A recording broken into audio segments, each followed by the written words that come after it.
Я вас приветствую, мои дорогие друзья! Сегодня в этом видеоролике я изготовлю систему хранения оснастки для этого токарного станка. В моих условиях и в моей мастерской это весьма непростая задача. Почему? Потому что у меня каждый сантиметр на вес золота. И все, что выделено для оснастки токарного станка, это всего-навсего вот такая небольшая и неглубокая ниша. А инструментов здесь будет довольно большое количество со временем. Ну вот, к примеру, на полочке вы здесь можете видеть примерно 15-20% всей оснастки. Ее будет больше, это все нужно как-то сюда положить. Причем не просто так кинуть, а именно хранить. Хранить компактно и красиво, чтобы это еще не мешало к тому же работе на токарном станке. Долго я, конечно, думал над этим, как это все можно реализовать, но в итоге я пришел к следующим выводам. Первое. Что касаемо освещения. Освещение я сделаю на базе двух светодиодных светильников ярких, врежу их сюда в нижнюю часть. Освещения мне в рабочей зоне будет вполне себе достаточно. В этих светильниках стоят хорошие фильтры, мерцание света отсутствует полностью. Это очень важно для токарного станка. Сюда я смогу ставить видеокамеру и снимать кадры токарки в моих будущих проектах. Второе. Система хранения инструментов. Какие основные требования? Главное, чтобы он был в чистоте, в него не сыпалась стружка, не попадало масло и грязь. А это должны быть какие-то ящики. Ну, единственное, что здесь напрашивается, так это тумба, которая должна находиться во всю длину под токарным станком. Я ее изготовлю из 12-мм фанеры, которая у меня стоит в сарае. Она будет небольшой высоты, примерно 80 мм, во всю длину станка. В ней будет находиться 4 ящика выдвижных, в которых я и смогу хранить весь инструмент, и в него не будет попадать ни стружка, ни масло, ни грязь. Ну и третье. У меня здесь за токарным станком появляется небольшое пространство, в которое я смогу сделать довольно глубокую полочку. Для чего она нужна? Она нужна будет для того, чтобы хранить крупногабаритную оснастку для этого станка. Например, 4-кулачковый патрон, какая-либо большая болванка. Ну, также здесь в этой части можно сделать небольшую систему хранения для заготовок. Ну, в общем, ход мысли вам, наверное, понятен. Ну, а теперь приступаем к реализации проекта. А в работе мне сегодня поможет лобзик от фирмы Denzel. Это аккумуляторный лобзик, вес которого составляет 2,6 кг. Напряжение аккумулятора лобзика 18 вольт и емкость самого аккумулятора составляет 2 ампер-часа. Лобзик также имеет возможность регулировать ход маятника 3 режима. Также он обладает цельнолитой алюминиевой подошвой, к основанию которой прикручена пластмассовая проставка, обеспечивающая легкое скольжение по поверхности заготовки. Лобзик имеет подсветку рабочей зоны и, что не может не радовать, здесь имеется механизм быстрой смены пильного полотна. На борту лобзика имеется шестигранный ключик, при помощи которого можно откручивать подошву и разворачивать ее от 0 до 45 градусов в обе стороны. В комплекте поставляется параллельный упор, при помощи которого можно отрезать заготовки с листа одинаковой ширины по всей длине. Максимальная ширина отрезаемой заготовки составляет 130 мм.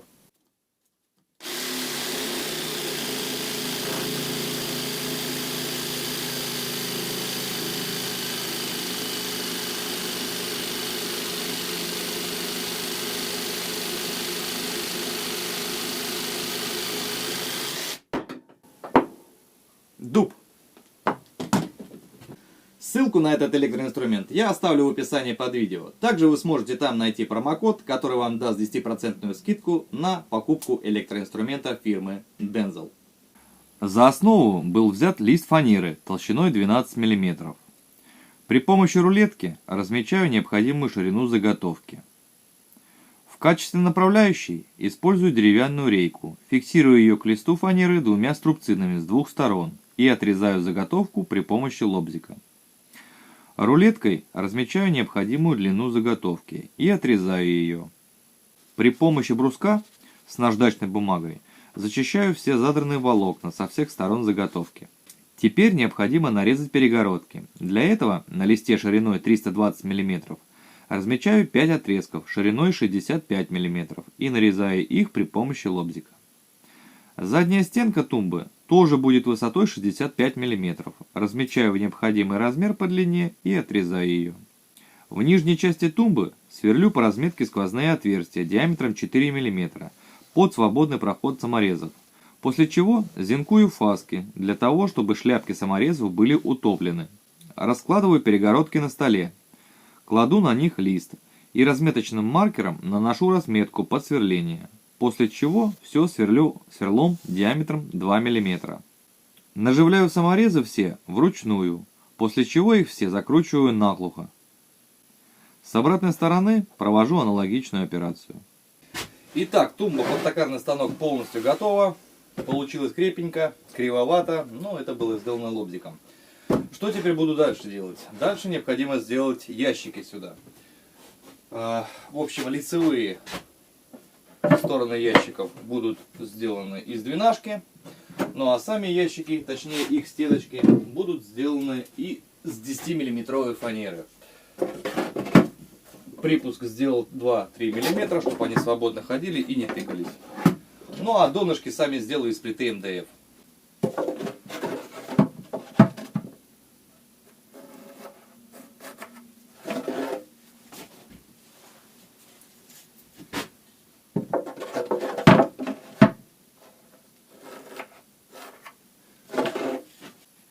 Кладу на стол небольшой лист МДФ, прижимаю его к столу стальным бруском, чтобы он не елозил, и разрезаю его по разметке ножовкой с мелким зубом, после чего заготовки обрабатываю бруском с наждачной бумагой.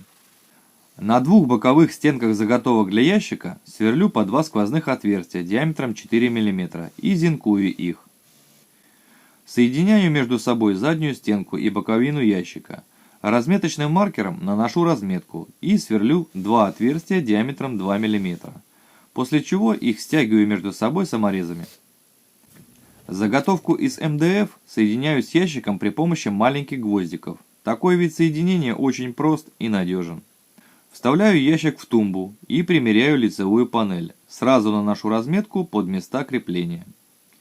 Сверлю 4 отверстия диаметром 4 мм, зенкую их, наношу разметку на ящик, после чего сверлю отверстие диаметром 2 мм и фиксирую саморезами лицевую панель к ящику. Для усиления ящика вставляю заготовку из 12-мм фанеры внутрь ящика и стягиваю ее саморезами. На токарном станке изготовил ухватистые ручки из дуба и нарезал в них резьбу М6 под винт. По центру лицевой панели сверлю сквозное отверстие диаметром 6 мм, зенкую с обратной стороны и закручиваю все вместе между собой.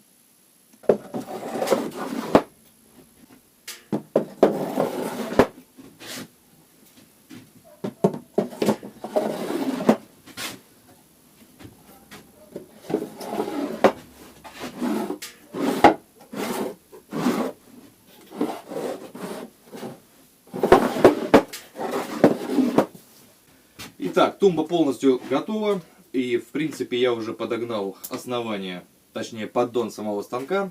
Крепиться все будет на 2 болта М8, а снизу я поставил 2 усовые гайки.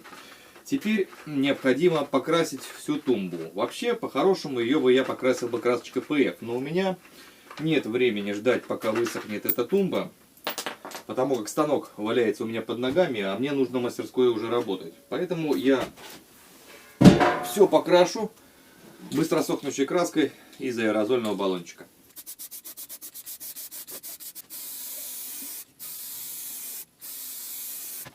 Итак, краска оказалась совсем не быстро сохнущая, тумба не высохла еще до сих пор, а мне еще нужно прокрашивать сами ящики. Печка работает на максимуме, мне жарко очень, но не буду тратить время, буду заниматься другими делами, пока на это есть время.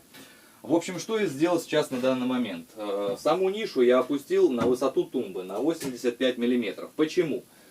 Потому что до этого, когда стоял токарный станок без самой тумбочки, мне высота прям очень устраивала, было очень удобно работать. А тумба поднимет его еще выше и уже будет дискомфорт в работе. Поэтому опустил нишу вниз. Что сделаем дальше? Дальше мы врежем сюда светильники 1 и 2. Как раз здесь рабочая зона будет освещена полностью, будет удобно очень работать. Светильники я ставлю вот такие, мне они очень понравились, я их дома часто применяю. Это светодиодные светильники с рассеянным светом, причем у них очень хорошие фильтры стоят. Ссылки, кому нужно, я оставлю в описании под видео. Вот, значит, 2 штучки я врежу вот сюда через доску. Вот, соединю, подключу к розетке, либо к выключателю, пока еще не знаю. И что у меня еще здесь давно напрашивалось, я постелю сюда лист фанеры. Он давно у меня здесь напрашивался, когда я занимаюсь полировкой, весь этот мусор будет лететь и падать на станок, ну я просто не хочу, чтобы это было именно так. Поэтому постелим сюда лист фанеры. Сверлю 4 сквозных отверстия диаметром 10 мм под каждый светильник, после чего все прорезаю при помощи лобзика. Устанавливаю светильники в отверстия, а торчащие усы обрежу кусачками позже. Лампы установлены, контакты спаяны и заизолированы. Закручиваю до конца вилку, ну и пробуем. Что у нас получилось? О, вещь. Света здесь более чем достаточно. Хороший светильник, и нравится. Ну а лист фанеры вырежу, когда стол освободится. Итак, прошло в районе 7 часов, и наконец-таки тумба полностью высохла. Примерим.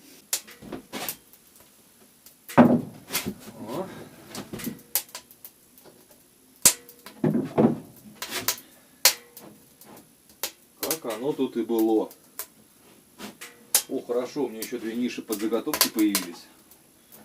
Прям вообще не запланированный шик.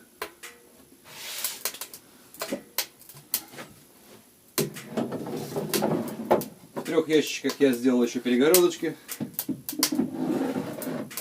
чтобы внутри не катались деталюхи. Ну а теперь ставим станок.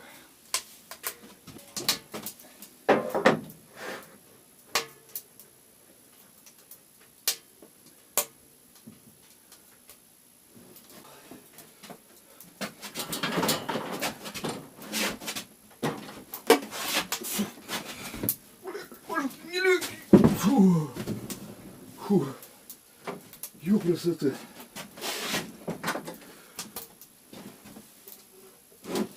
Да, никого не позовешь в час ночи, блин.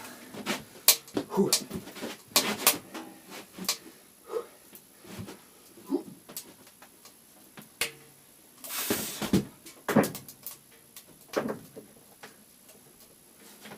О, фу. Фу. Итак, мои дорогие друзья, получилось даже лучше, чем я ожидал. Станок закреплен к самой тумбе, теперь это одно целое, он даже не шатается. Тумба настолько классно вписывается в станок, что я вот, ну честно скажу, я даже этого не ожидал. Прям вообще отлично. Что касаемо по функционалу. В общем, я раскидал все по секциям станка. Ну, например, вот задняя бабка. Значит, в этом ящике находится все, что относится к задней бабке. Центра, патроны, ключи к ним. Ящик номер 3. Здесь находятся все возможные ключи, накатка, дополнительные ролики к ней, центровочные сверла. Здесь со временем все будет добиваться. Второй ящик. Это ящик со сменными твердосплавными пластинками. Здесь шаблоны будут. Здесь еще дополнительные кулачки на патрон и шестеренки на гитару. Ну а в первом ящике у меня находиться будут исключительно резцы. Я тут заморочился немножко и сделал органайзер для этих резцов. Подсмотрел, честно скажу, у японского токаря. В общем, идея здесь была следующая. Первое, чтобы резцы не бились друг об друга, но даже не это самое главное. Самое главное в том, чтобы вот лежит резечек, и сразу же в этом ложементе будут лежать подкладки под этот резец. Я не буду заморачиваться в выставлении резца, я просто беру резец с подкладочками, сразу ставлю в резцедержку, и он у меня в нуле автоматом. То есть идея была здесь именно такая. Со временем, конечно, я сделал органайзеры для всего остального, но пока что непонятно, чем он в итоге будет забиваться. Понятно, что твердосплавных пластинок здесь будет море, поэтому, скорее всего, вот весь вот этот сегмент будет забит чисто твердосплавными пластинками. Ну и резцов будет достаточно много. Но это будет все со временем. Следующее, что хотелось бы отметить. У меня тут получились незапланированные 2 ниши, справа и слева. Они прям отлично подходят для того, чтобы хранить заготовки малых размеров. Пруточки всякие, недорезанные пруточки. Слева и справа. Прям вот вообще класс. Что касаемо света. Света здесь более чем для работы достаточно. То есть освещение мне здесь полностью устраивает. Заднюю тумбочку я еще не доделал. Пока еще толком не знаю, как точно ее сделать. Но в ближайшее время я с этим разберусь. Ну и лист фанеры я сюда еще не положил, потому что уже банально устал заниматься. Надо немножко перекурить и отдохнуть. Что еще необходимо сюда сделать? Необходимо сюда будет сделать шторку, чтобы станок был постоянно закрыт. Почему? Потому что я в мастерской работаю очень часто болгаркой, летит абразивная частица, и мне бы очень не хотелось бы, чтобы станина была засрана этими частицами. Ну, в принципе, все. Нравится, скажу честно, нравится. Ну а на сегодня у меня все. Всем, кому видео было интересно, не забываем ставить палец вверх. Всем пока.